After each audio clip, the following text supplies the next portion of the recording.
potenza tu sei,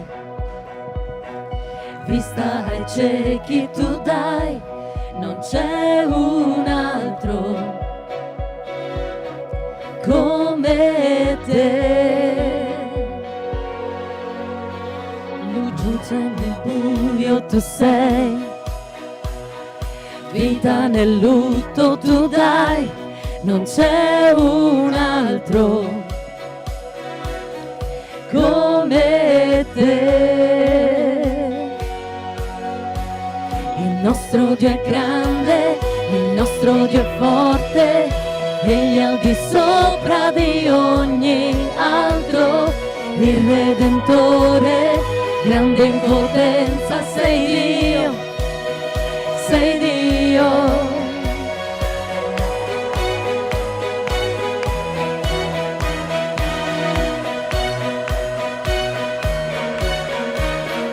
Grande in potenza tu sei, vista ai ciechi tu dai, non c'è un altro come te. Il nostro Dio è grande, il nostro Dio è forte, egli è al di sopra di ogni altro, il Redentore, grande in potenza, sei Dio, sei Dio. Il nostro Dio è grande, il nostro Dio è forte, egli è al di sopra di ogni altro, il Redentore, grande in potenza, sei Dio, sei Dio.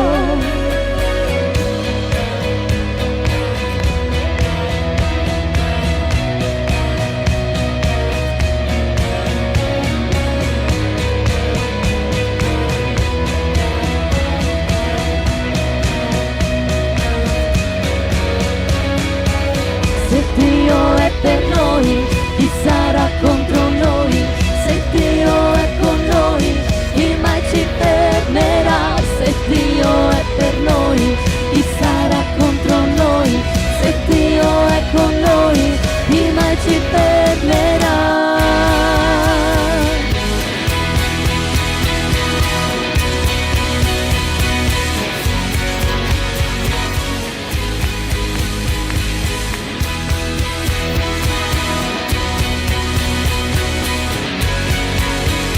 Il nostro Dio è grande, il nostro Dio è forte, egli è al di sopra di ogni altro, il Redentore, grande in potenza, sei Dio, sei Dio.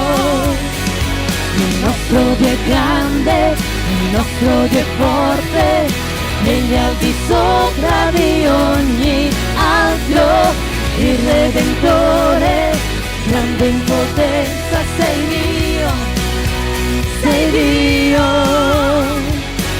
Se Dio è per noi, chi sarà contro noi? Se Dio è con noi, chi mai ci fermerà? Se Dio è per noi, chi sarà contro noi? Se Dio è con noi, chi mai ci fermerà?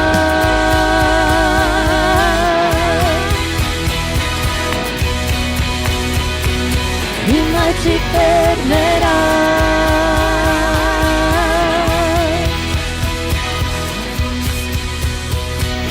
Chi mai ci fermerà? Alleluia, grazie Signore.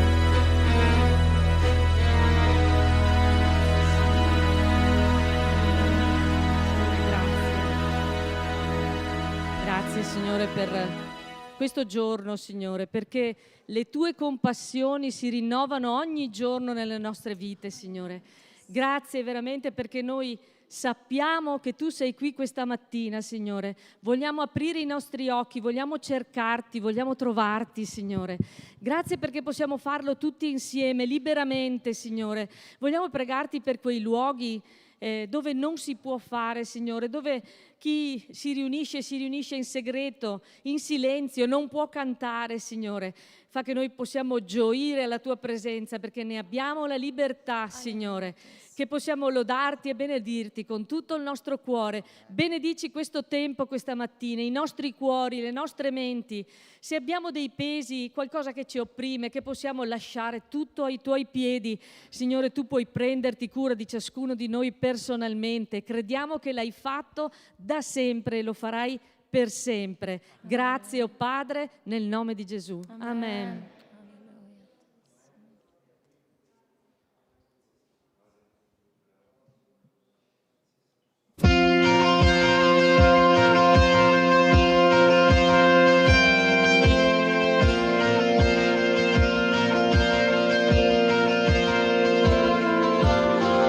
Nel buio canterò, so che mi ascolterai, e mentre aspetterò, come l'aurora verrai. Chi temerò?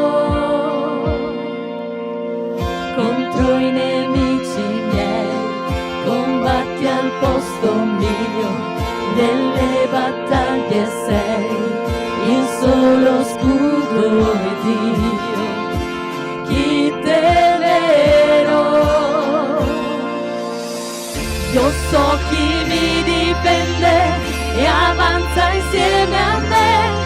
L'armata del mio Dio è sempre accanto a me. Colui che è l'Eterno, migliore amico egli è. L'armata del mio Dio è sempre accanto a me.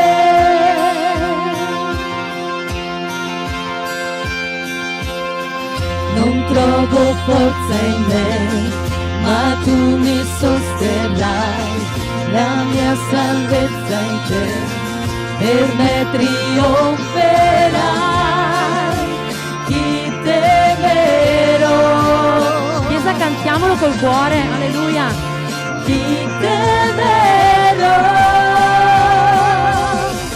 Io so chi mi difende e avanza insieme a me. L'armata del mio Dio è sempre accanto a me. Colui che è l'Eterno, migliore amico egli è. L'armata del mio Dio è sempre accanto a me. Nessun'arma contro me potrà resistere a te. Ricorderò le promesse tue, sei fedele, sei fedele. Nessun'arma contro me potrà resistere a te. Ricorderò le promesse tue, sei fedele, sei fedele, sei fedele.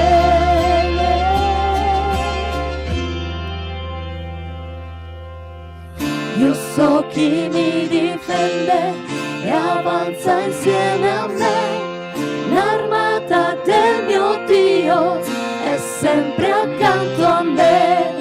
Colui che è l'Eterno, migliore amico egli è. L'armata del mio Dio è sempre accanto a me. Io so chi mi difende e avanza insieme a me. L'armata del mio Dio è sempre accanto a me. Colui che è l'Eterno, migliore amico egli è. L'armata del mio Dio è sempre accanto a me. L'armata del mio Dio è sempre accanto a me. Alleluia. Grazie, Signore. Alleluia.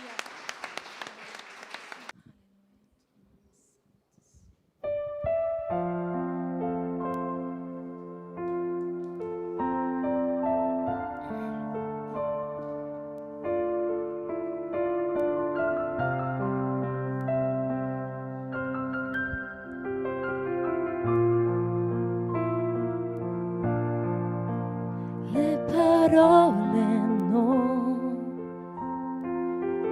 basteranno mai per esprimerti gratitudine. Questo canto mio certo finirà, mentre tu, mio Dio, mai una fine avrà. Le mie mani alzerò e loderò ancora a te, perché ciò che ho è un alleluia, alleluia. Sarà poco, ma so che il meglio da offrire a un re è un cuore che canta alleluia, alleluia.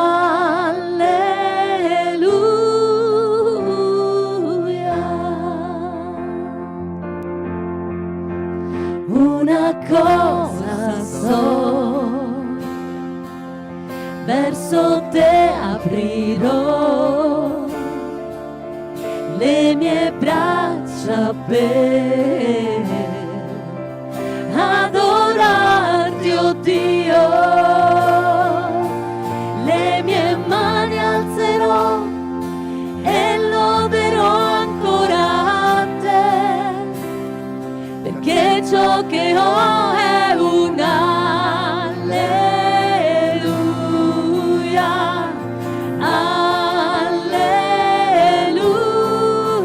Sarà poco, ma so che il meglio da offrire a un re è un cuore che canta alleluia, alleluia.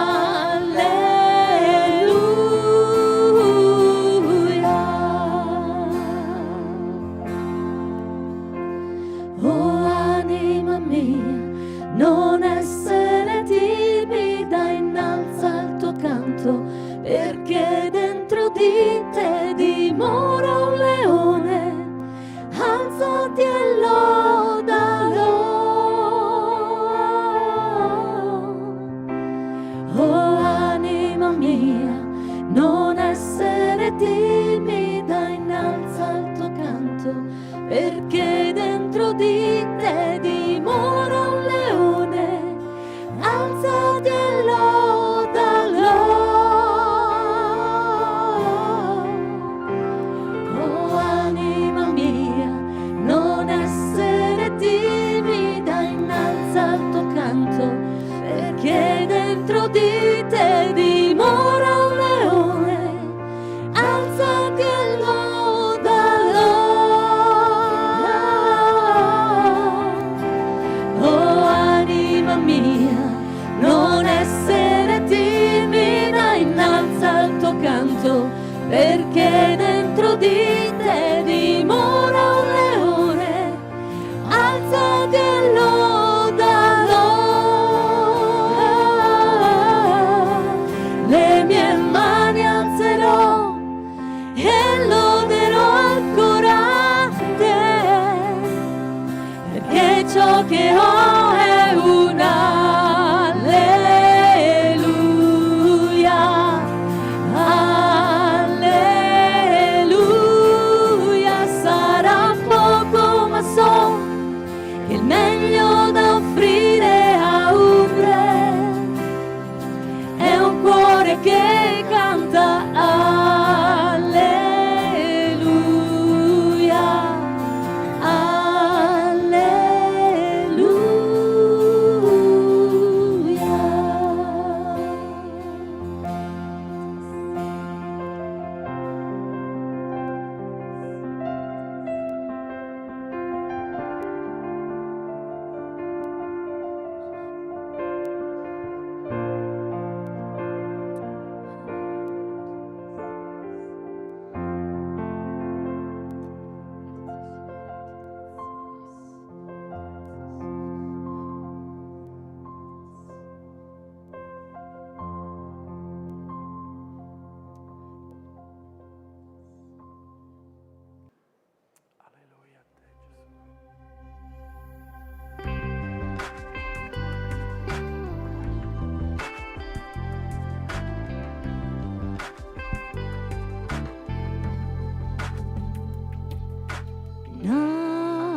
Coprimi con la tua potente mano, quando la tempesta incomberà, io mi eleverò con te sul mare. Padre, tu sei re degli oceani, in pace sarò con te, oh Dio.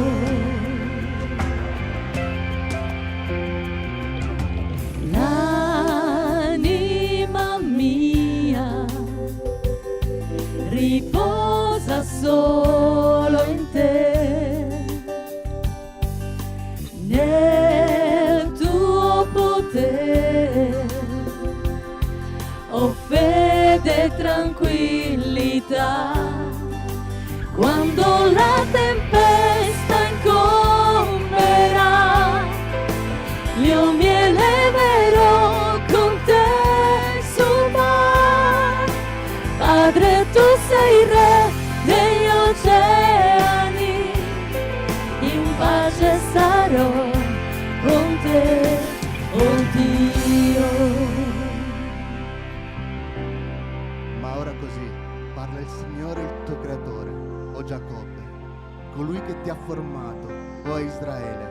Non temere, perché io ti ho riscattato, io ti ho chiamato per nome, tu sei mio.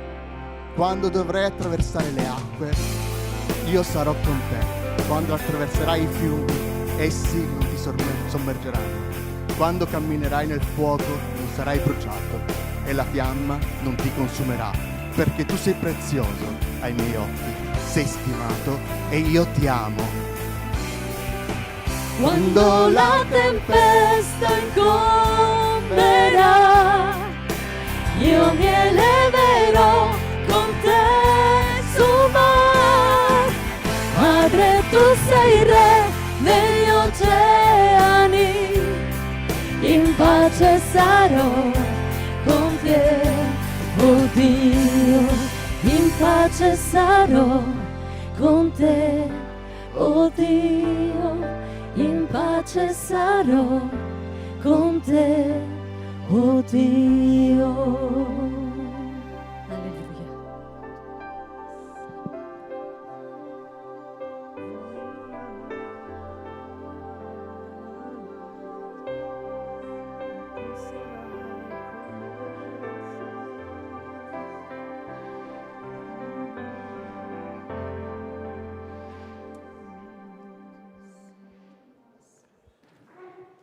Gloria a Dio.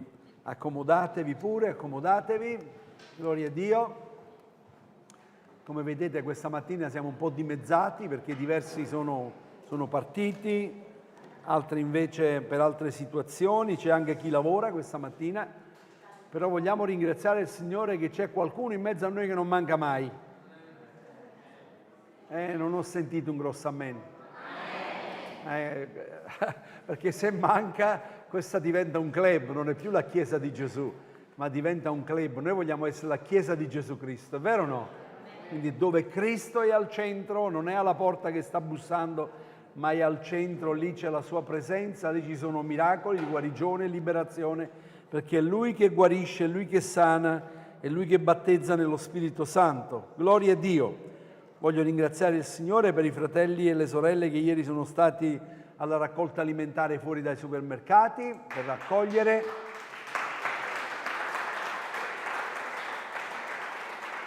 Che hanno fatto una bella raccolta e che per fortuna ieri ci siamo trovati ancora qui alcuni, perché sono arrivati soltanto 2 di loro con il furgone e gli toccava scaricare tutto. E invece, grazie a Dio, c'eravamo per scaricare, abbiamo dato una mano anche noi a scaricare. Vogliamo ringraziare il Signore per questo. Voglio dirvi che abbiamo avuto anche l'autorizzazione per entrare nelle carceri a Vicenza per cantare con la corale, quindi saremo, a Dio piacendo, dobbiamo vedere adesso, metterci d'accordo per poter andare, e questo vale anche per Padova o per altri posti, grazie a Dio per l'autorizzazione che mi hanno concesso a me come ministro di culto, anche l'ho avuto direttamente dal Ministero di Grazia e Giustizia per le 3 carceri, diciamo Venezia, Padova e e Vicenza. Quindi ringraziamo il Signore per questo. L'unico problema sarà il numero di persone da entrare. Quindi l'altra volta abbiamo avuto problematiche perché 40 persone, circa 40 tra cantanti, musicisti, eravamo anche di più, si fa fatica. Pensate che dovevamo cantare alle 2, alle 8 del mattino eravamo già fuori perché si sezionano, no? Passiamo una persona alla volta per i mega detector, devono comunque vedere. Ecco, poi è arrivata a me, hanno detto no, lei no, perché ha la faccia troppo non rassicurante. Ma voglio ringraziare il Signore invece, gloria a Dio. Allora devo chiamare adesso i bambini e io mi sposto così vedo, alcuni non so se sono tutti presenti, alcuni sono andati via, alcuni quindi sono qua. Com'è bello perché anch'io da bambino ho fatto quello che vedete fare a loro, quindi da bambino sono nato nella fede, cresciuto nella fede e quindi a me mi facevano fare sempre la pecora. La pecora. Ero sempre la pecorella. Allora avevo i capelli neri. Quindi...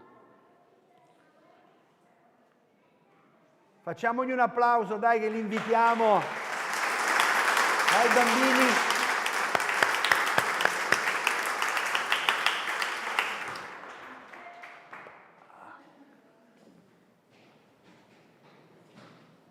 Ciao a tutti, arriviamo pian piano.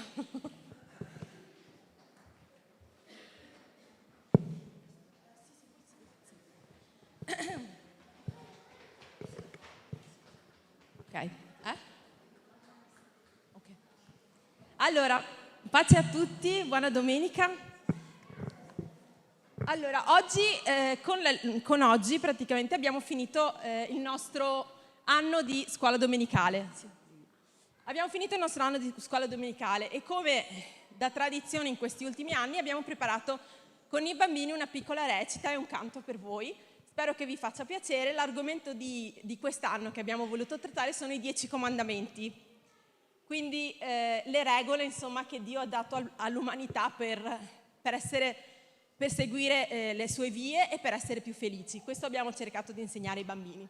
Quindi spero che apprezziate, i bambini sono stati molto bravi. Amen.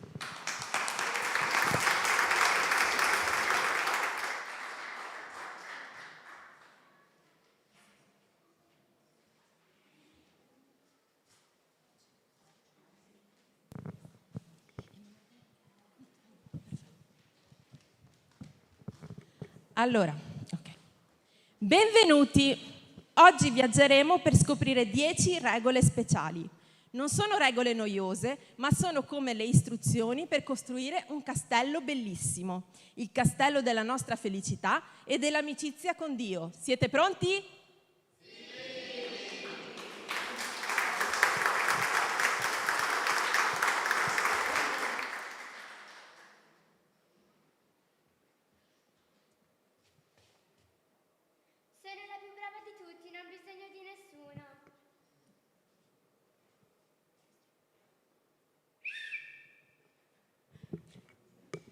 Stop, mettiamo al primo posto l'amore più grande.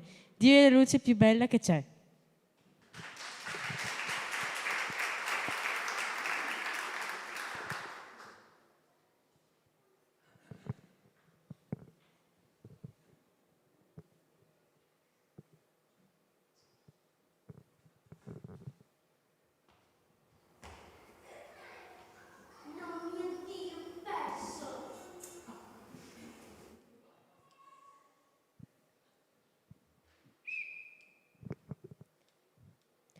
Stop, usiamo il nome di Dio solo per parlargli con rispetto e affetto, non per abitudine.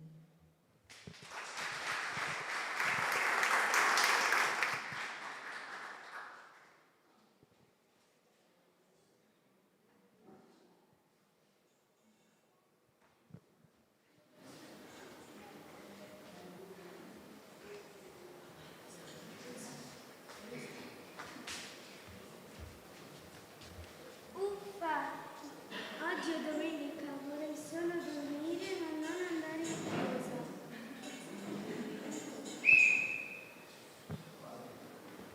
Stop! La domenica è il giorno del riposo, dell'amore per la famiglia e per stare insieme a Dio.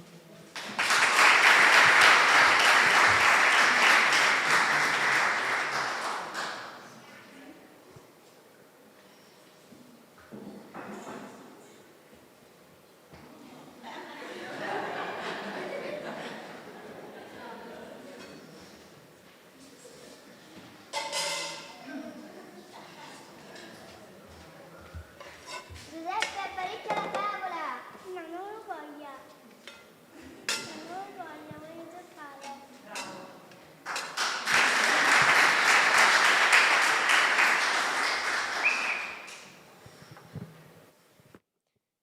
Stop! Ascoltiamo con il cuore i nostri genitori e le persone che si prendono cura di noi.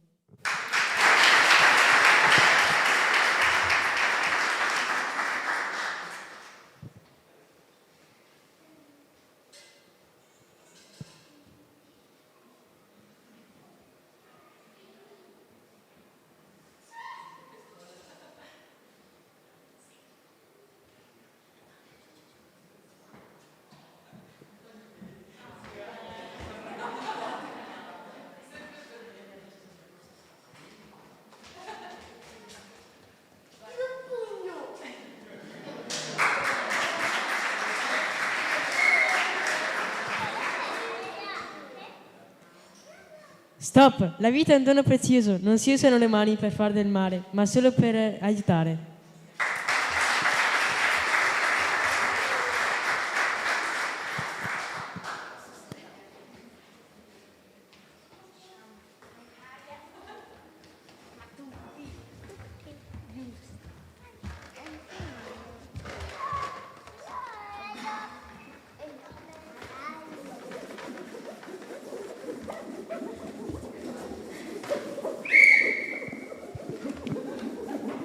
Stop! Il nostro cuore e il nostro corpo sono speciali. Trattiamo noi stessi e gli altri con rispetto e gentilezza.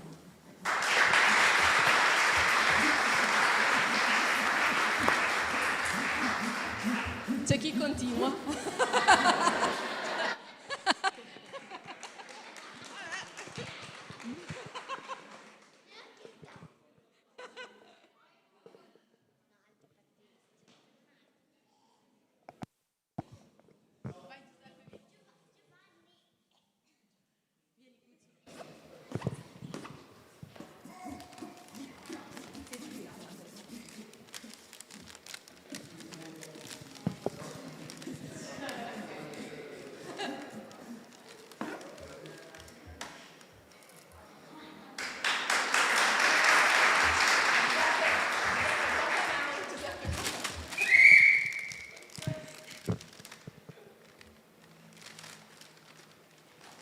Stop! Ciò che appartiene agli altri non si tocca. Impariamo a chiedere con gentilezza.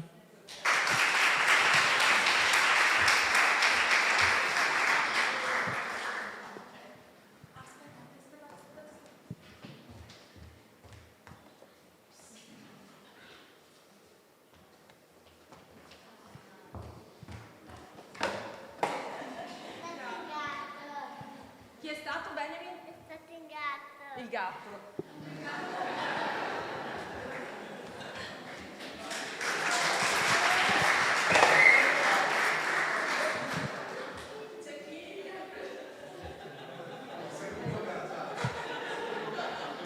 Stop! La verità ci rende liberi e sinceri. Diciamo sempre la verità.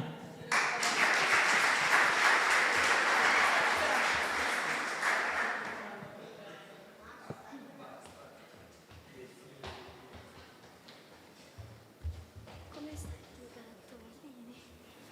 Uffa, voglio che Ilaria sia un'amica, non di quell'altra.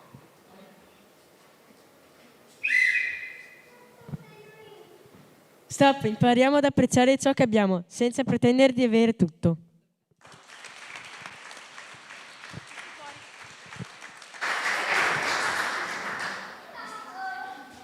Ecco a voi 10 passi per una vita meravigliosa. Non sono regole per imprigionarci, ma sono i segreti per volersi bene. E allora, cosa diciamo tutti insieme quando vediamo questi comandamenti? La tua parola è una lampada al mio piede, luce il mio sentiero. 19 105. Perfetto.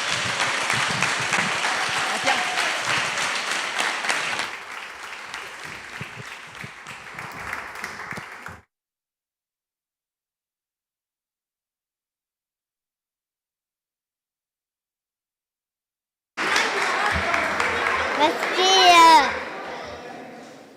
Ta.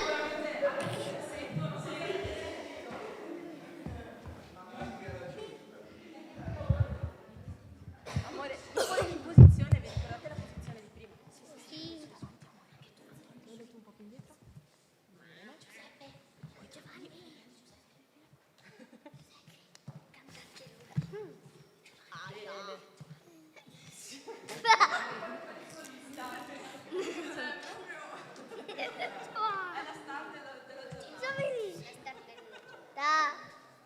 Anche bene. Basta.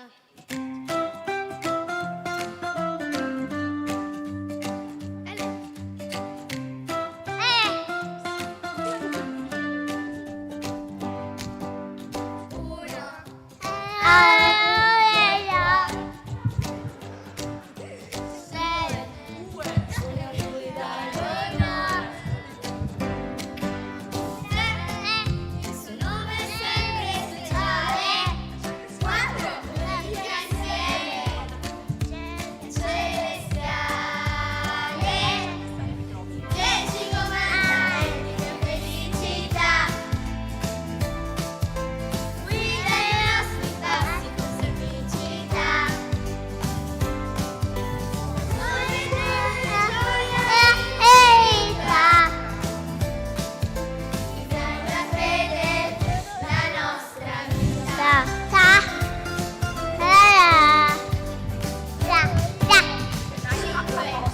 Mamma e papà rispetterai. 6. Non fare del male. Mai. 7. Non ricevi il custoderai.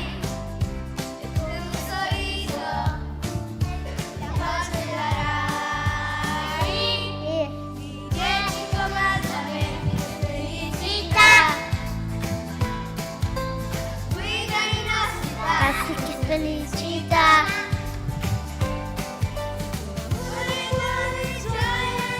Finita.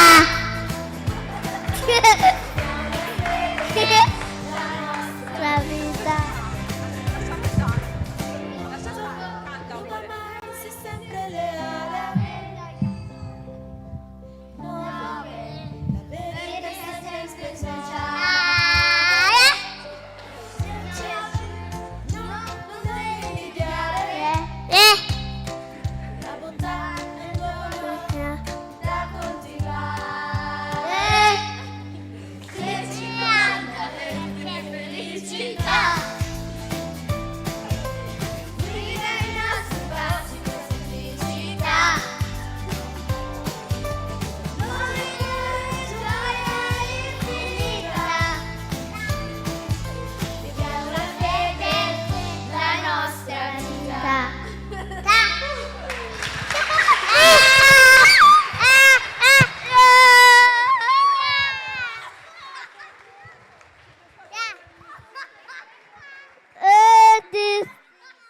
Allora, assicurarvi che erano ancora più bravi. Sono stati bravissimi con le distrazioni in atto.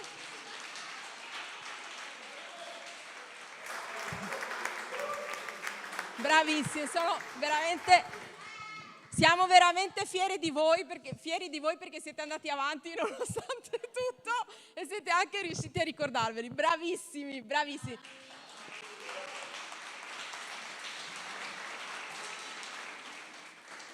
Dopo ci sarà un assolo di Benjamin a questo punto. Ok, allora adesso come i bambini sicuramente non se lo aspettano per niente, ma c'è il regalino di fine anno che è tutto... E vuoi aiutarmi a distribuirli? Allora venite qua con i regalini. Ok, questi sono per i grandi, mi dai una mano tu? Questi qua li dai a lui.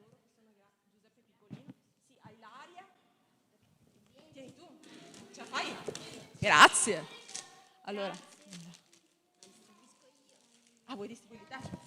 E poi Giugi che Eleonora. Ok. E poi ci sono Samantha e Kathleen. Puoi dare uno ai suoi nonni, là in fondo. Gliela date voi? Dallo a loro, guarda, quella che ha alzato la mano, Esther. Dagliene uno a lei, sì. Uno a lei. Samantha, e ci manca Antonio dei grandi. Antonio, aspetta, adesso tra poco. Questo? Ok, adesso i piccoli.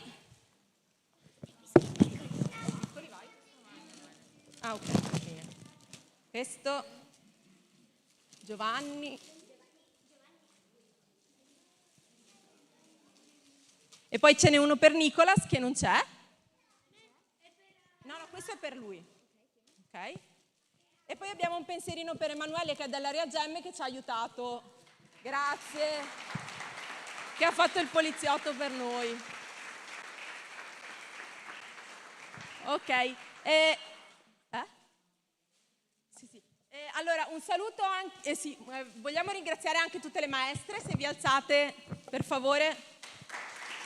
Le maestre che hanno fatto da. Se venite qua. Ok. Le maestre ci sono tutte, benissimo. Ecco. E Serena anche che ha fatto più di metà. Serena, vieni anche tu. Vieni. Vabbè, ok. Allora ringraziamo tutti quanti per il lavoro svolto, veramente, i bambini per esserci stati, per aver partecipato, essersi impegnati e niente, spero vi sia piaciuto, grazie a tutti. Papà, vuoi dire? Allora andate bambini, prego.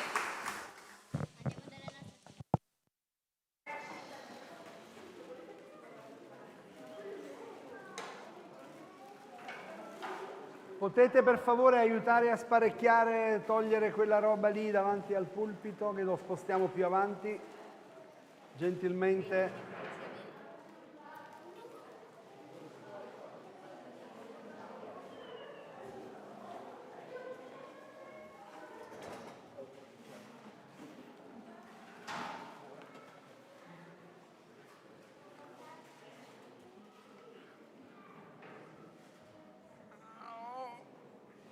Ok, grazie. Pesa, sì. Gloria a Dio. Lasciate che i piccoli fanciulli vengano a me, disse Gesù, perché di loro è il regno dei cieli. Che bello poterli vedere. Mi ricordo un anno, diverso tempo fa, c'era un bambino che non voleva cantare e quindi si era messo di là insieme alla sua mamma, proprio non voleva cantare. E allora questo cantico si intitolava, diceva come le aquile, e diceva come le aquile, in volo mi alzerò, e lui da là e sparava le aquile. Era seduto vicino alla mamma e prese il fucile e sparava le aquile, fece ridere tutti. Va bene, vogliamo rivolgerci alla parola di Dio? Questa mattina il messaggio che vi porterò, che voglio condividere con voi, ho fatto delle considerazioni in settimana, vedendo anche quello che sta succedendo, quello che succede intorno a noi. Credo che il cristiano deve identificarsi con Cristo. Oggi più che mai c'è bisogno che il cristiano, il vero cristiano che ha fatto un'esperienza con il Signore, emani il profumo di Cristo. Siete d'accordo con me? Quanto bisogno c'è nella nostra società di vedere l'amore di Dio? Gesù, 2 punti, amore vero. Siete d'accordo? Non è paragonabile a nessun uomo. C'è un passo nella scrittura, che lui sarà il testo che prenderemo insieme questa mattina, che andremo a vedere, è il più lungo nel Nuovo Testamento, dove Gesù si è soffermato di più, dove altri evangelisti non ne parlano di questo, ne parla solo Giovanni, Giovanni è il discepolo dell'amore, così viene nominato. E quindi Giovanni ci presenta questa figura che l'abbiamo sentito predicare, io l'ho sentito predicare tante volte, e dire la verità, ho anche sentito delle cose che non sono scritturali da chi l'ha predicato. A volte vengono predicate certe cose e avendolo sentito da qualcuno si dice la stessa cosa che quella persona ha detto, ma non si va a indagare nella Sacra Scrittura o non ci soffermiamo realmente la parola di Dio, quello che dice. E adesso lo vedremo insieme. Voglio parlarvi in Giovanni capitolo 4 di una donna che è la donna samaritana. Quante predicazioni avete sentito sulla donna samaritana? Io ho predicato tante volte sulla donna samaritana. Leggeremo dal capitolo 4, dal versetto 1 al versetto 42.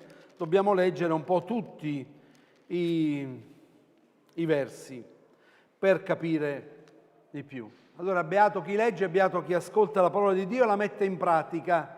Quando dunque Gesù seppe che i farisei avevano udito che egli faceva e battezzava più discepoli di Giovanni, sebbene non fosse Gesù che battezzava, ma i suoi discepoli, lasciò la Giudea e se ne andò di nuovo in Galilea. Ora doveva passare per la Samaria. Giunse dunque a una città della Samaria chiamata Sicar, vicina al potere di Giacobbe, che aveva dato a suo figlio Giuseppe. E là c'era la fonte di Giacobbe. Gesù dunque, stanco del cammino, stava così a sedere presso la fonte, era circa l'ora sesta. Una donna della Samaria venne ad attingere l'acqua e Gesù le disse: dammi da bere. Infatti i suoi discepoli erano andati in città a comprare da mangiare. La donna samaritana allora gli disse: come mai tu che sei giudeo chiedi da bere a me, che sono una donna samaritana? Infatti i giudei non hanno relazione con i samaritani. Gesù le rispose: se tu conoscessi il dono di Dio e chi ti dice dammi da bere, tu stesso gliene avresti chiesto ed egli ti avrebbe dato dell'acqua viva. La donna gli disse: Signore, tu non hai nulla per attingere e il pozzo è profondo, da dove avresti dunque quest'acqua viva? Sei tu più grande di Giacobbe, nostro padre, che ci diede questo pozzo e ne beve egli stesso con i suoi figli e il bestiame? Gesù le rispose: chiunque beve di quest'acqua avrà ancora sete, ma chi beve dell'acqua che io gli darò non avrà mai più sete, anzi l'acqua che io gli darò diventerà in lui una fonte d'acqua che scaturisce in vita eterna.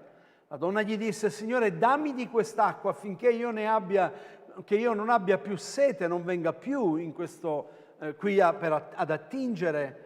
Ed egli le disse: va a chiamare tuo marito e poi vieni qui. La donna gli rispose: non ho marito. E Gesù: hai detto bene, non ho marito, perché tu hai avuto 5 mariti e quello che ora hai non è ancora tuo marito. Ciò che hai detto è vero. La donna gli disse: Signore, vedo che tu sei un profeta. I nostri padri hanno adorato su questo monte, ma voi dite che è in Gerusalemme il luogo dove bisogna adorare. E Gesù le disse: donna, credimi, l'ora viene che né su questo monte né a Gerusalemme adorerete il Padre. Voi adorate quel che non conoscete, noi adoriamo quel che conosciamo, perché la salvezza viene dai giudei. Ma l'ora viene, anzi è già venuta, che i veri adoratori adoreranno il Padre in spirito e verità, poiché il Padre cerca tali adoratori. Dio è spirito e quelli che lo adorano bisogna che lo adorano in spirito e verità. La donna gli disse: io so che il Messia, che è chiamato Cristo, deve venire. Quando sarà venuto ci annuncerà ogni cosa. E Gesù le disse: sono io che ti parlo. In quel mentre giunsero i suoi discepoli e si meravigliarono che egli parlasse con una donna. Eppure nessuno gli chiese: che cerchi? O perché discorri con lei? La donna lasciò dunque la secchia e se ne andò in città e disse alla gente: venite a vedere un uomo che mi ha detto tutto quello che ho fatto. Non potrebbe essere lui il Cristo? La gente uscì nella città e andò da lui. Intanto i discepoli lo pregarono dicendo: Rabbi, mangia. Ma egli disse loro: io ho un altro cibo da mangiare che voi non conoscete. Perciò i discepoli si chiedevano l'un l'altro: forse qualcuno gli ha portato da mangiare? Gesù disse loro: il mio cibo è di fare la volontà di colui che mi ha chiamato a compiere l'opera sua. Non dite voi che ci sono ancora 4 mesi e poi viene la mietitura? Ebbene, io vi dico: alzate gli occhi e guardate le campagne come già biancaggiano per la mietitura. Il mietitore riceve una ricompensa e raccoglie frutto per la vita eterna, affinché il seminatore e il mietitore si rallegrino insieme, poiché in questo è vero detto: l'uno semina e l'altro miete. Io vi ho mandati a mietere laddove voi non avete faticato, altri hanno faticato e voi siete subentrati nella loro fatica. Molti samaritani di quella città credettero in lui a motivo della testimonianza resa da quella donna. Egli mi ha detto tutto quello che ho fatto. Quanto dunque i samaritani andarono da lui. Lo pregarono di trattenersi con loro ed egli si trattenne là 2 giorni. E molti più credettero a motivo della sua parola e dicevano alla donna: non è più a motivo di quello che tu ci hai detto che crediamo, perché noi stessi abbiamo udito e sappiamo che questo è veramente il Salvatore del mondo. Gloria a Dio. Un passo molto bello della donna samaritana. Però volevo dirvi anche che l'Apostolo Giovanni ci presenta in modo particolare, lui è quello che presenta Gesù, che lui comunica con tutti, parla con tutti. Difatti Giovanni è chiamato proprio il discepolo dell'amore ed è, diciamo, quello che ci presenta di più Gesù, proprio Dio fatto uomo. Difatti il principio è la parola era Dio, quindi ci presenta Dio fatto uomo e ci dimostra questo uomo, questo Gesù, che è pieno dell'amore di Dio. Lui non aveva problemi di parlare con un giudeo. Giovanni inizia proprio con questo e parla con un giudeo che era Nicodemo. Nicodemo era un giudeo, quindi Gesù parla con Nicodemo, che era il giudeo. E quindi sarebbe stato normale che Gesù, essendo anche lui ebreo, parlasse con un giudeo, ma Gesù non ha parlato solo con un giudeo. Ecco che parla con una samaritana, che sapete i samaritani, non voglio star qui a dirvi cosa, perché i samaritani erano completamente esclusi dagli ebrei, perché c'era un conflitto fra di loro, uno si era fatto un tempio sul monte, l'altro a Gerusalemme, e quindi erano considerati proprio esclusi dalla bontà e dalla benignità di Dio. Quindi i samaritani, quindi vediamo che con i samaritani, ma addirittura Giovanni ci presenta anche che Gesù parla con un pagano. Questo pagano era, se vi ricordate, un ufficiale romano. Quindi Gesù non aveva problemi di parlare col giudeo, di parlare con i samaritani o parlare con i pagani. Gesù è venuto per tutti e non fa distinzione di persone. E questa dovrebbe essere la Chiesa del Signore. La Chiesa del Signore non fa distinzione di persone. Un giorno davanti al trono di Dio ci saremo da ogni lingua, da ogni razza, da ogni nazione, da ogni colore di pelle. Non so se avremo ancora un colore di pelle lassù, chi lo sa. Gesù doveva passare, dice qui la scrittura, per la Samaria. Il discorso di dire doveva passare, un giudeo, un ebreo, non sarebbe mai passato per la Samaria, perché c'era un conflitto, c'era una guerra. Per andare in Galilea avrebbe fatto un giro molto più lungo, sarebbe andato dall'altra parte, ma non avrebbe passato mai. Qui ci dice la scrittura, non è un caso, che dice lui doveva passare per la Samaria, come se avesse un appuntamento. Io devo andare lì, ma perché devi andare lì? Perché ho un appuntamento.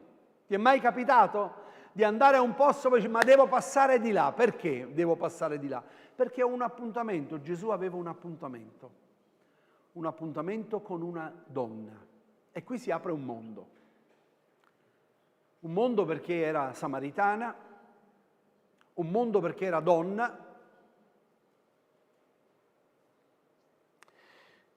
e quindi vediamo che Gesù ha in cuore di passare per quel posto perché ha bisogno di parlare, cioè Gesù conosceva il problema di questa donna. E quindi la cosa meravigliosa di Gesù che noi vediamo è che lui va anche alla singola anima. Gesù non ha bisogno delle folle, non ha bisogno di essere chiamato per predicare alle folle. Gesù ama stare nella solitudine con la persona singola. Che bello quando dice che quando tu hai bisogno di qualcosa, chiudati nella tua cameretta e parli direttamente con Lui, perché Lui ti vuole nella solitudine, Lui ci vuole da soli. È meraviglioso. Abbiamo un Dio grande. Non importa questa mattina quanti siamo, non ha importanza. Se soltanto uno questa mattina, uno soltanto, fosse venuto qui per incontrarsi con Gesù, l'avrebbe trovato. Uno solo. Incontrarsi con Gesù l'avrebbe trovato. Guardate la moltiplicazione di Gesù. Se 2 di voi si accordano. Non parla di numeri. Se 2 di voi si accordano. Dove 2 o 3 sono radunati, io sono in mezzo a voi.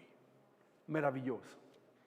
Oggi abbiamo degli evangelisti che se vengono devi fare almeno 20.000 persone, devi prendere un palazzetto dello sport, devi prendere uno stadio, li devi pagare fuori di qualcosa, altrimenti non vengono. Gesù no. Gesù è andato alla singola anima. Gesù ha attraversato la riva e quando ha attraversato quella riva, se vi ricordate, disse passiamo all'altra riva e si scatenò una bufera, una tempesta pazzesca. Dove doveva andare Gesù? Gesù doveva andare a liberare un indemoniato, l'indemoniato di Gesareta. Andiamo all'altra riva. E quando questo lo vide, che vi è fra me e te, Gesù di Nazaret? Aveva più di 2000 porci. Entrarono dentro a 2000 porci che si gettarono in mare. Demoni, era una cosa incredibile, neanche le catene lo potevano mantenere. Gesù era andato lì proprio per la singola anima. Ora, la cosa è che le nostre traduzioni, quando io dico le nostre traduzioni, lasciano molto a desiderare. Purtroppo le traduzioni italiane lasciano molto a desiderare. Qui abbiamo letto che Gesù si siede, vedete? Gesù si siede e quindi dice a questa donna, dammi da bere. Nella traduzione originale, che sono andato a vedere, in alcune traduzioni, dal greco, lui non dice dammi da bere. Lui dice mi dai da bere? Dite che c'è differenza o no? Perché dammi da bere è un ordine, è un comando, dammi da bere. Tu sei schiava, sei una donna, sei venuta a quest'ora, perché non era l'ora che le donne andavano a prendere l'acqua. L'ora delle donne, c'è un'altra foto, se la mettete su per favore. Deborah? Andavano al mattino presto a prendere l'acqua, le donne. Non andavano a mezzogiorno. Lei va a mezzogiorno, sapete perché? Perché? No, aspettate, voglio sentirvi. Quale cosa vi hanno detto? Perché lei andava a mezzogiorno? Perché era una poco di buona. Abbiamo sempre sentito questo, abbiamo sentito che lei era una donna di facili costumi. Ma chi lo ha detto? Chi lo ha detto? E questo è il problema. Noi dobbiamo fare molta attenzione, perché è facile investire una persona o parlare di una persona o dire delle cose per sentito dire. Solo perché questa donna, Gesù gli rivela che ha avuto 5 mariti. Ma voi lo sapete che la legge diceva che se una donna moriva, suo fratello la doveva prendere per moglie? Lo sapete che se moriva il fratello la doveva prendere l'altro fratello per moglie? E c'è una donna di cui i giudei dicono, quando lo vanno a provare a Gesù, gli dicono: ma quando questa donna risusciterà, di chi sarà moglie? Perché ha avuto 7 mariti. Ora di questa donna noi non sappiamo di che cosa, perché Gesù non gli dice: i tuoi peccati ti sono rimessi, vai, non peccare più. No, ci dice semplicemente che era una donna samaritana, sì, ma se Gesù era lì perché conosceva profondamente il problema di questa donna, sapete cos'era? Secondo me, a parer mio, era una disgraziata. Sapete cosa significa disgraziato? Se noi lo diciamo noi napoletani vuol dire una parola offensiva. Invece disgraziato vuol dire sfortunata, perseguitata dalla cattiva sorte. Quindi non sappiamo perché, perché la legge anche dell'Antico Testamento diceva che se una donna al marito non piaceva perché addirittura non sapeva fare da mangiare, aveva la lettera di ripudio, quindi veniva mandata via. Quindi questa donna aveva avuto 5 mariti, che siano morti o che l'hanno mattata via, però questa donna si sentiva, rispetto alle altre, una donna incompresa, una situazione difficile. Ascoltate bene, quante persone conoscete che si sentono incompresi, che hanno delle problematiche dentro ma non lo aprono, non lo dicono a nessuno perché si vergognano di dirlo a qualcuno. Però vivono questa situazione. Sapete la cosa più grave qual è? Che alcune persone vivono in chiesa. Vivono nella chiesa del Signore. Vengono culto dopo culto, se ne vanno a casa e hanno un peso dentro. Hanno qualcosa che nascondono dentro e non lo hanno mai aperto, non lo hanno mai detto. Gesù, il vero amore, ha fatto sì che questa donna si aprisse. Perché quando gli ha detto dammi di quest'acqua, Gesù tocca il problema, va alla radice del problema. Perché non avrebbe senso quando tu mi dici dammi di quest'acqua, vammi a chiamare tuo marito. Perché forse gli doveva dare una damigiana da 50 litri, lei non ce la faceva a portare, quindi vammi a chiamare tuo marito, o perché Gesù sapeva che il problema che lei aveva era questo abbandono da 5 mariti, o lutti, o era stata cacciata via, non lo sappiamo. Ma Gesù come si approccia a questa donna? Con amore. Mi dai da bere? Ma come? Tu sei giudeo, chiedi a me dell'acqua? Sapete che non potevano prendere neanche un bicchiere da un giudeo per bere, da un samaritano per bere, era impuro. I samaritani erano impuri. Sapete cosa significa impuro? Andate a vedere nel Deuteronomio, vedete cosa significa la legge degli impuri. Non potevano toccare niente. Sapete che la donna quando aveva il flusso, quando aveva il ciclo, era considerata impura, non poteva toccare niente, non poteva prendere. Gesù infrange tutte le regole rabbiniche, Gesù le infrancia. Ora ascoltate bene, Gesù dove la incontra questa donna? Davanti a un pozzo. Sapete il pozzo cosa rappresentava? Cos'era allora? Il pozzo era come il centro della piazza attualmente dove le persone si incontrano. Almeno nel sud Italia è così. Ci sono il bar, vai lì, ti incontri con le persone, incontri con la gente. Ma non solo era l'incontro.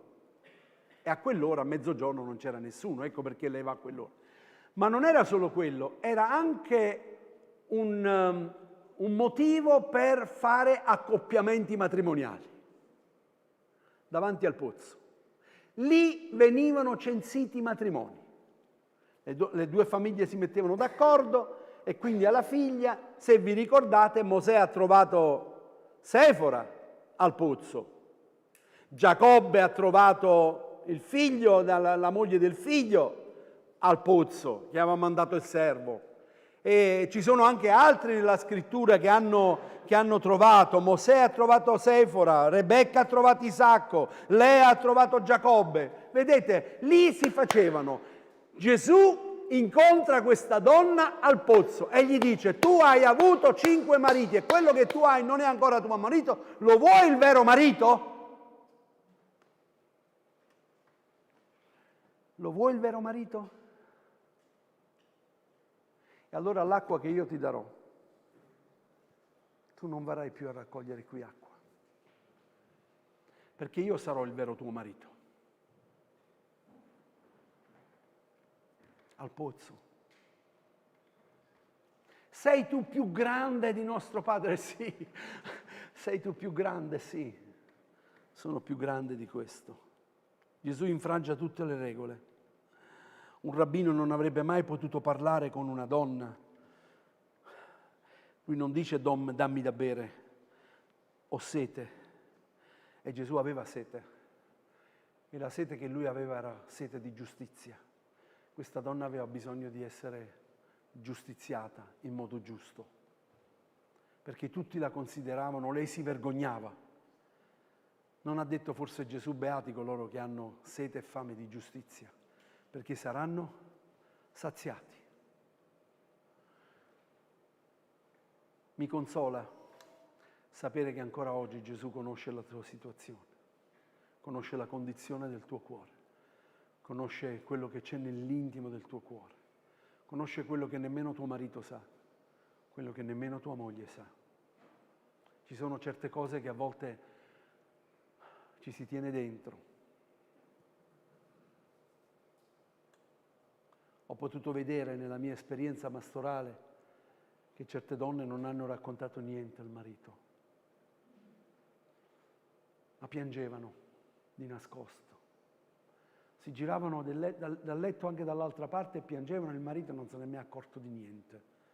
C'era una sofferenza dentro al cuore. Ma non dice la parola di Dio che i due saranno una sola carne? Non dice non più 2 ma 1.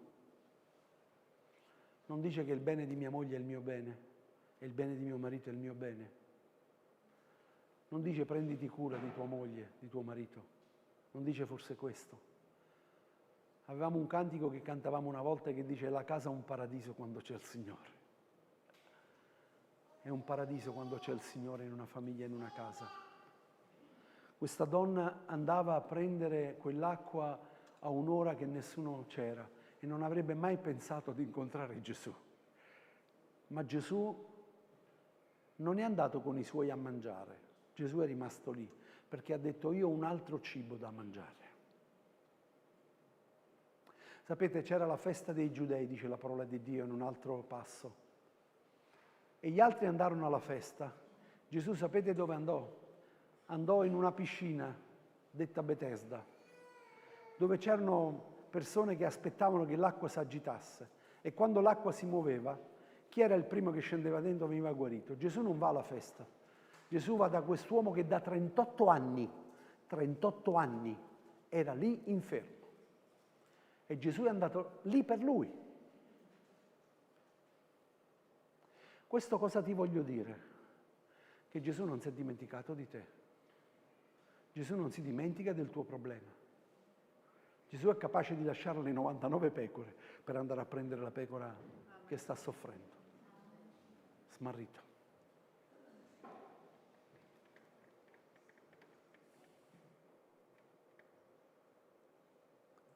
Intanto i suoi discepoli dicono: Maestro, mangia. Ma egli disse loro: io ho un altro cibo da mangiare che voi non conoscete. E i discepoli perciò si dicevano null'altro. Qualcuno gli ha portato da mangiare. E Gesù disse: il mio cibo è fare la volontà di colui che ha mandato e compiere l'opera sua. Sapete, quando io ho letto ieri, che leggevo la scrittura, leggevo la parola, dicevo: Signore, cosa devo condividere domani?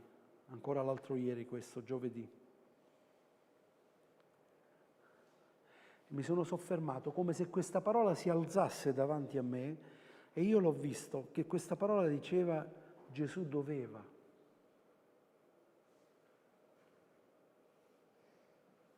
Gesù doveva.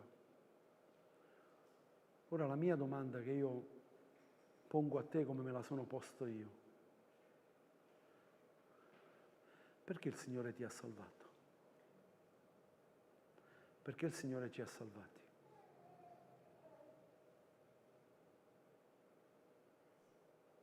C'è un dovere da fare.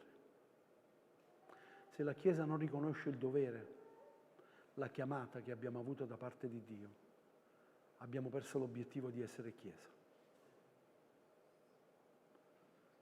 Doveva. L'Apostolo Paolo usa parole ancora più forti. L'Apostolo Paolo dice: l'amore mi costringe.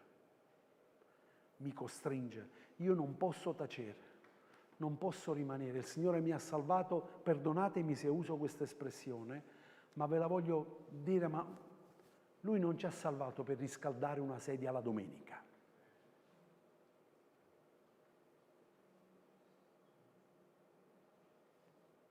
Non ci ha chiamato a timbrare un cartellino.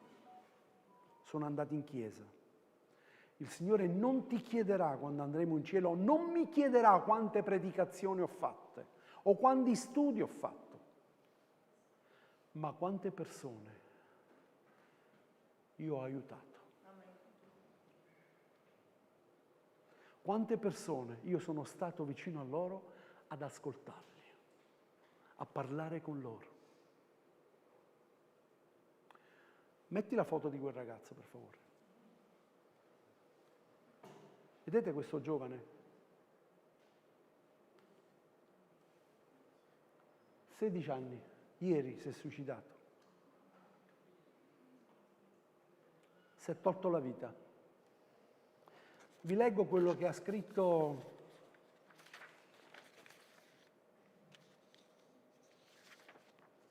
un giornalista.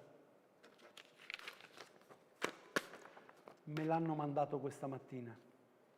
Questo ragazzo vive a 100 metri da una chiesa evangelica. 100 metri.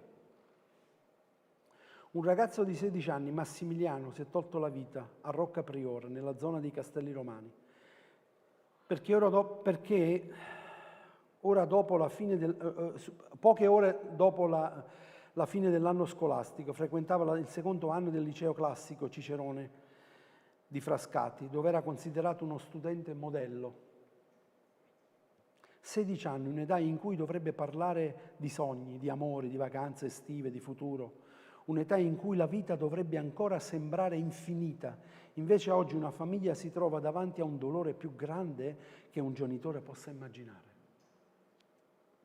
Mentre i compagni programmavano l'estate, mentre le famiglie pensavano alle vacanze, lui stava combattendo una guerra silenziosa da solo, una guerra che nessuno è riuscito a fermare.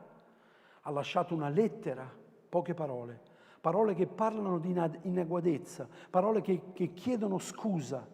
Ed è forse questo il dettaglio che spezza il cuore di ogni altra cosa, perché nessun ragazzo di 16 anni dovrebbe sentirsi in dovere di chiedere scusa per il dolore che porta dentro, e nessun figlio dovrebbe credere di essere un peso per gli altri, nessun adolescente dovrebbe arrivare a pensare che il mondo starebbe meglio senza di lui.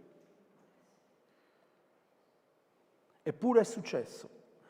Succede nelle nostre città, succede nelle nostre scuole, succede nelle nostre case, succede accanto a noi, mentre siamo convinti che vada tutto bene, perché il dolore più profondo spesso non fa rumore, sorride nelle fotografie, risponde tutto ok, va a scuola, esce con gli amici e intanto affonda sempre di più, sempre più in profondità, sempre più giù.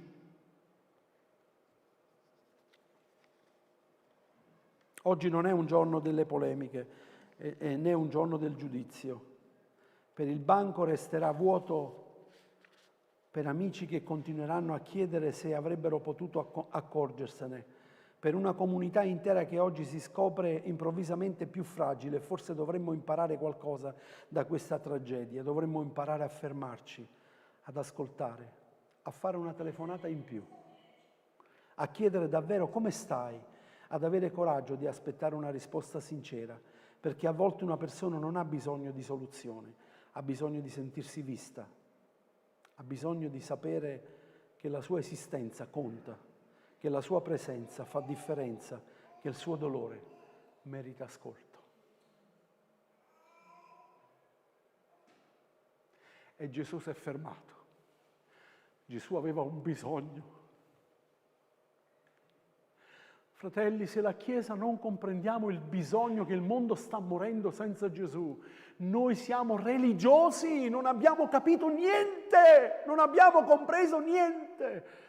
Se non comprendiamo che la gente sta morendo senza Gesù e che Lui per grazia ci ha salvati e noi possiamo parlare a Lui, c'è chi non sa nemmeno con chi andare a parlare, né con i genitori, né con lo psicologo, perché non lo comprendono, perché uno solo lo può comprendere, colui che l'ha creato.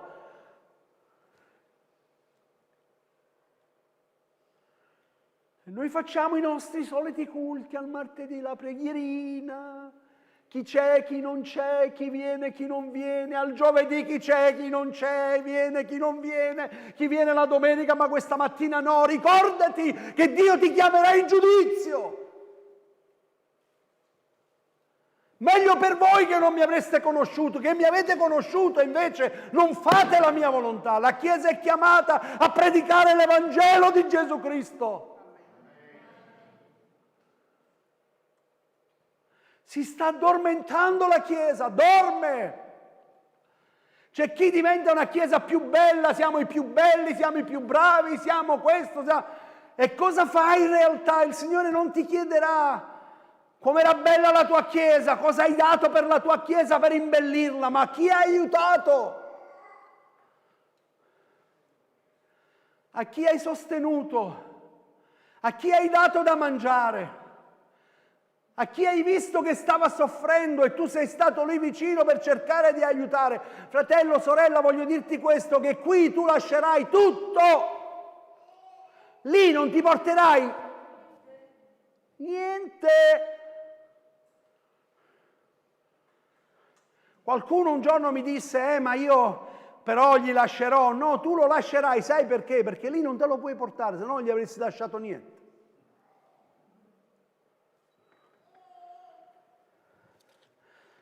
Il profeta Isaia parla chiaro e dice: voi mi offrite cose che a me non mi interessano. Volete veramente offrire? Portati a casa chi ha fame. Prenditi cura di quelli che hanno bisogno. Guarda l'ultimo, guarda quello che è vicino a te. Prenditi cura, portatelo a casa. Non parlargli di religione. Parlagli della relazione che tu hai avuto con Cristo. Pietro a quell'ora quando saliva all'ora 9 non è andato a pregare, non è andato nella sinagoga a lodare il Signore, ma si è fermato davanti a quel paralitico e gli ha detto: guarda noi, che meraviglia, guarda me. Io non meritavo niente, non meritavo neanche di entrare nel Tempio perché ho rinnegato il Signore. Guarda noi, guarda me. Per la grazia di Dio sono quello che sono. Però posso dirti una cosa, io oro e argento non ne ho, però quello che io ho te lo do. Il problema oggi è la Chiesa cos'ha? Questo è il problema. Cosa hai da dare? Perché se tu non hai niente, tu non hai nulla da dare. Ma se tu vieni per ricevere, questa mattina il Signore ci sta dando qualcosa, sì o no? Se tu vieni per ricevere, sei pronto a dare, ma non per le tue capacità, non perché sei brava. E voglio dirti una cosa, ascolta bene, tutto quello che tu hai, se hai qualche soldo, se hai qualcosa, è solo per la sua grazia. In un attimo, lui soffia, tu non hai più niente. Iniziamo ad apprezzare, ma iniziamo anche a dare. Qua non si sta parlando di prosperità. Io do perché il Signore mi darà. No, Dio ama un donatore allegro. Quella donna che è stata lodata perché ha dato quello che aveva, ma tutto quello che aveva ha dato. Tutto quello che aveva ha dato. Com'è importante. Io quando ho letto questa cosa questa mattina ho detto: Signore, forse mi sto facendo vecchio. Signore, fammi incontrare le persone che hanno bisogno di te. Prima mi raccontavano ieri, mi hanno raccontato in cucina che una persona mentre gli dava la roba del banco alimentare si è aperta e gli hanno detto a loro qual era il loro problema, un tumore al cervello. E lei ha detto, possiamo pregare per te?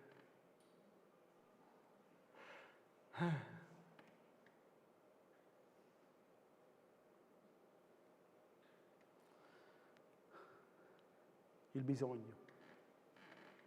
Se non senti il bisogno, stai dormendo. Se non senti il bisogno di mettere Dio al primo posto nella tua vita, stai dormendo.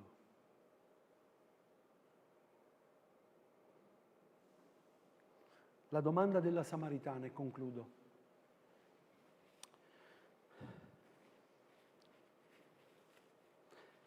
Io so,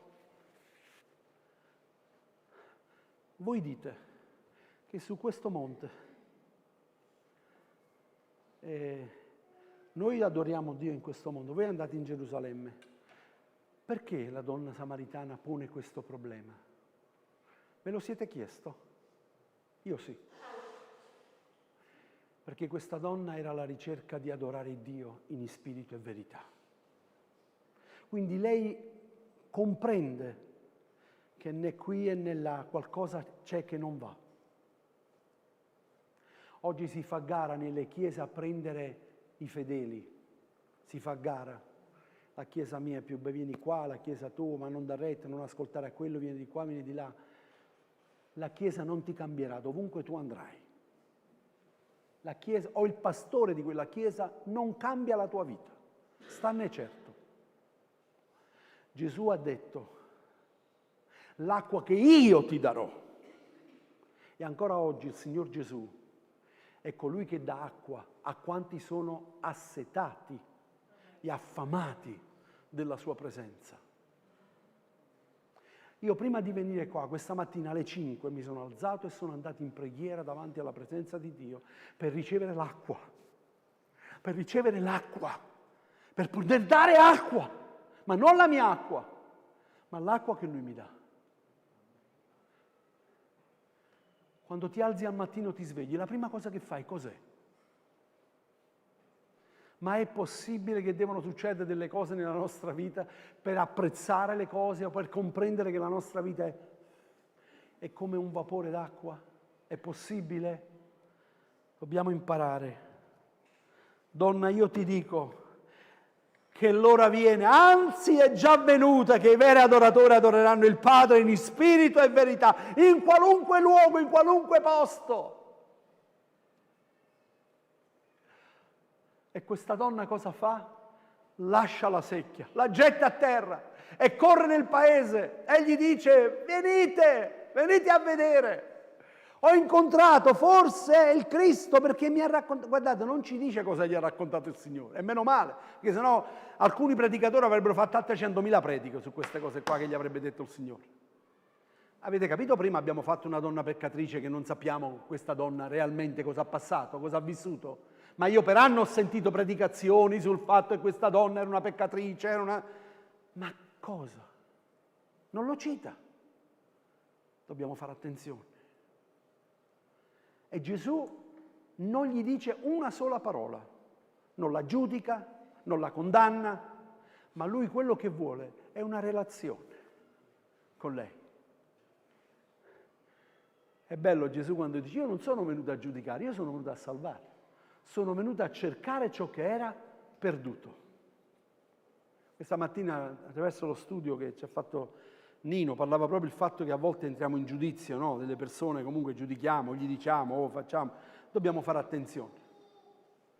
Noi non dobbiamo entrare in giudizio, perché solo Dio conosce il cuore, solo Dio conosce anche perché la situazione, qual è stato il motivo di quella situazione.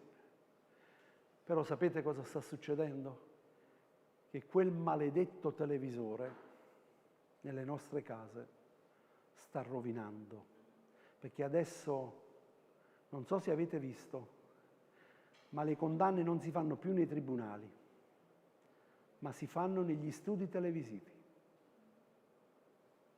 E ci sono quelli che già condannano, ci si schiera qua, chi si schiera di là, perché poi vengono a sapere tutto quello che è successo, le telefonate, le intercettazioni, le cose. E quindi là si fanno, e i giudici che ascoltano queste cose si fanno pro che adesso sembra che quello di Calà non è più, si è fatto 10 anni di carcere, quello 11 anni di carcere, sembra adesso è uscito, l'altro invece che non avete entra dentro, quell'altro, cioè situazioni difficili, incredibili quello che sta succedendo. Non riusciamo a comprendere più niente. E in questo in mezzo sapete cosa c'è?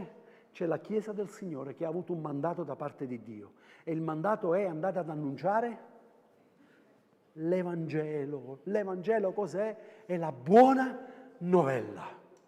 Se tu sei qua questa mattina è perché qualcuno ti ha parlato di Gesù. Se tu sei qui questa mattina a ascoltare la parola, tu l'hai avuta. Allora ecco che è un dovere. E allora ecco, come dice l'Apostolo Paolo, l'amore mi costringe. Non posso tacere, io non posso vedere il mio collega di lavoro che sta facendo questa cosa, sta vivendo questa situazione, o magari io cerco di agganciarlo con l'amore e non giudicarlo, ma agganciarlo, di parlare, lo invito a cena, andiamo a bere un caffè insieme, parliamo, perché questo è quello che il Signore, perché forse un giorno il Signore ti dirà, ti ho portato in quel posto per essere di benedizione per me. Ma tu cosa hai fatto? Ti sei messo insieme agli altri a giudicarlo? Oppure lo hai afferrato e hai detto io conosco Gesù, vieni con me. Colui che perdona, colui che consola, colui che salva, colui che sana, colui che battezza nello Spirito Santo, colui che cambierà la tua vita come l'ha cambiato la mia. E io non mi permetto di giudicare, non mi permetto di entrare in giudizio con nessuno, sono chiamato a pregare. Però voglio dirti una cosa, se Gesù oggi fosse qui, una cosa avrebbe fatto, ti avrebbe abbracciato. Fratelli, io ringrazio il Signore per la nostra comunità e quando arrivano le persone, anche nuove, c'è chi li abbraccia. E questa è stata la cosa che mi hanno detto per primo. Sono venuti a me e mi hanno detto quello che mi ha toccato qui è stato l'abbraccio. Quando sono arrivato lì mi sono sentito abbracciato e coinvolto. E questo deve essere per tutti quanti noi. E quello che voglio dirti tu che appartieni a questa Chiesa, per favore, ama, abbraccia. E se qualcuno ti apre il cuore e parla con te, prega, stai in silenzio, non entrare in giudizio, ma prega affinché il Signore possa intervenire, possa rispondere e possa dare gloria al suo nome. Amen. Amen. Perdonatemi se ho alzato la voce, ma quello che ho in cuore l'ho voluto dire con tutto il mio cuore. La Chiesa nell'ultimo tempo si raffredderà, l'amore dei più si raffredderà, il 50%, 2 saranno in un letto, uno sarà preso e l'altro sarà lasciato. Io non voglio che la Chiesa di Marostica faccia parte di questo 50%, io voglio che la Chiesa di Marostica sia attiva al 100%. Siete d'accordo? Alziamoci in piedi. Gloria al tuo nome, Signore. A te la lode, a te la gloria, Signore. Ti ringraziamo, Signore, perché tu non sei cambiato, tu sei lo stesso ieri, oggi e in eterno. Signore, voglio chiederti perdono come pastore, voglio chiederti perdono come responsabile di questa comunità. Signore, aiutaci, spandi il tuo spirito, soffia, Signore, risveglia la tua Chiesa, fa che possiamo essere attivi, essere strumenti nelle tue mani, Signore, che possiamo parlare di te a quanti non ti conoscono. Fa che in questa Chiesa, Signore, emana il tuo profumo, che gli altri possono conoscerti, che possono venire alla tua presenza, perché sei tu che cambi, sei tu che liberi, sei tu che guarisci, Signore. E noi abbiamo avuto un mandato, abbiamo avuto una responsabilità e tu, Signore, ci hai chiamato a questa alta e superna vocazione. Nella tua parola dice: non siete stati voi che avete scelto me, ma io ho scelto voi e vi ho costituiti perché andiate e portiate frutto e il vostro frutto sia permanente. Signore, aiutaci, se c'è chi sta dormendo, chi si sta addormentando, chi è sotto attacco, sostazzito, che possa veramente alzare la sua mano e dire: io appartengo a Cristo. Alleluia, colui che ha vinto, e noi siamo più che vincitori in Cristo Gesù. Signore, grazie perché tutto quello che tu ci hai dato proviene da te, nulla è nostro. Aiutaci ad essere longamini, aiuta ad essere generosi, Signore. Fa che questa Chiesa possa realmente essere di testimonianza delle benedizioni tue. Grazie, Padre. Allora adesso, Signore, accompagnaci alle nostre case, rimani con noi, e per i fratelli del coro che rimangono qui, Signore, benedicili anche in questo, perché anche in questo vogliamo testimoniare di te. Grazie, Padre, nel nome di Gesù. Amen. Dio ci benedica. Buona domenica, fratelli.